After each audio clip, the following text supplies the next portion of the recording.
What's up, internet? So today I'm adding a phone mount to my Jeep. I know everybody does this, but I figured I'll show you the one that I'm going to do.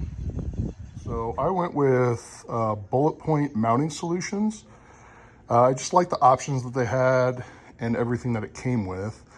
And other than, I think it was more shipping than it was their problem, got crushed. I mean, it came in a really nice packaging, all styrofoam, all that. And it came with the mount, it came with a bunch of different adapters.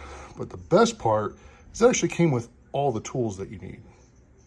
So here's the mount that I got, and I know what you're thinking. It's like, nope, that's the trim panel. No, this is the trim panel. Let me turn that upside down. You can see, it says Jeep since 1941, all that good stuff. But it's just plastic, and these little bolt heads in here are just decorative. This just pushes in to the grab bar right here. Now you can see I already have a mount right here, which I actually really liked, except for one thing. It mounts behind the grab bar, and basically it had this panel come out here, and then I added this piece. But because of its metal with the arm sticking out here, my phone wobbled quite a bit, which I didn't like. But I like my phone being here. And a lot of the mounts they mount up here using this pocket. Well, that's not bad, but I actually like using this pocket for sunglasses, just throwing stuff up there. Like if I'm going through a drive-through, put my wallet up there. I like having that. And this put my phone at a good spot where it doesn't impede my vision.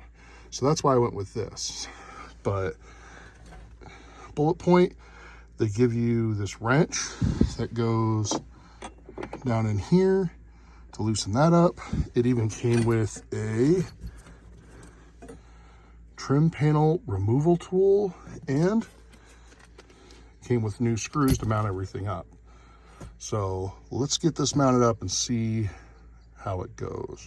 So here you can see I got the old mount out. It's got this cutout that perfectly locks onto the back of that, and it was a really good idea. But even though this metal feels like it's got some good rigidity, I mean, you can see I can kind of flex it with my fingers a little bit. I think with just the angle and then the phone on there, it would just have some shake, where the new one, that metal piece goes in here, and then it's got dual mounting points. So we'll get that in. It's fairly easy because you can see the new one, and do that one-handed, goes right in there like that. And you just put the screws in there. All right, so I got that mounted in there. And as you can see, I went with silver to match what the original one looked like, so it's still pretty low profile. The grab bar's nice and solid, and you're like, okay, that replaces that, but how is this a phone mount? Well, because these holes that originally had those decorative kind of bolts in there, these are threaded and it's metal. And then they send you these.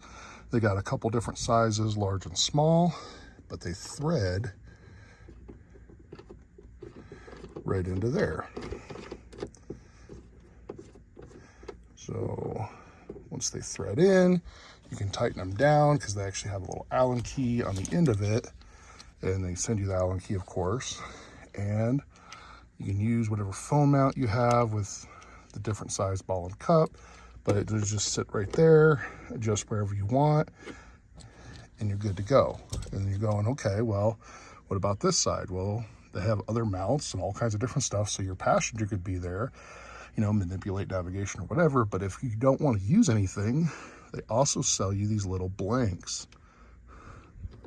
And those will thread right in there. You can do this one-handed without cross-threading it. Oh, there we go.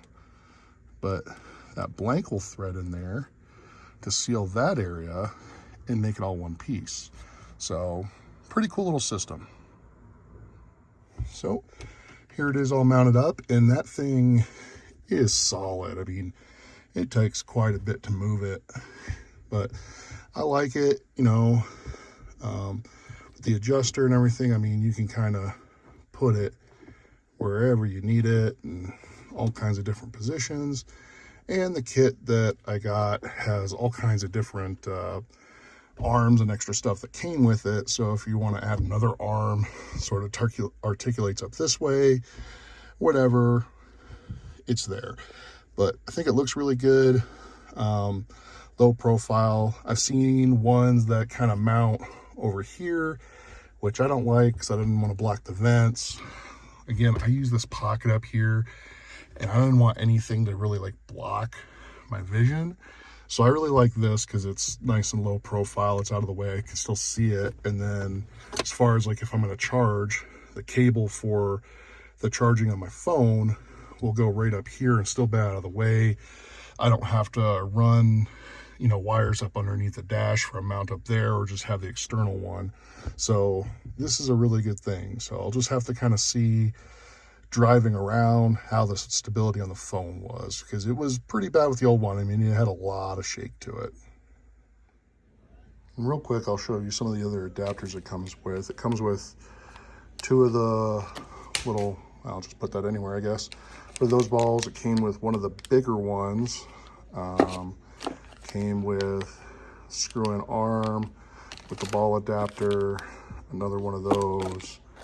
Oh, another big ball. So the basic kit comes with these adapters and the bar and everything, and then I got the phone mount, just the regular one. They have a regular one and an XL.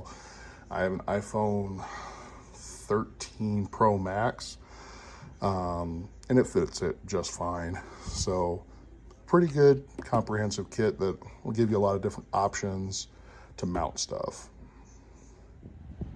So that's the installation on the Bulletpoint mounting solutions grab bar mount for Jeep JKs. Super simple, and anybody can do this, and it's especially nice because it brings you all the tools, even that T-handle tool. Where is it? I'm around here somewhere. But the T-handle tool that I did, that's for the stock bolts. They give that to you, and you don't use that to put in the new screws for the metal one. So everything that you're going to need to take stuff apart and put it back together, they give you. So if you don't do a lot of stuff and you don't have a lot of tools, you'll still be able to put this all together all on your own. So I'd say it's a pretty good kit. I'll just have to kind of see how everything goes as far as stability going down the road. But until next time.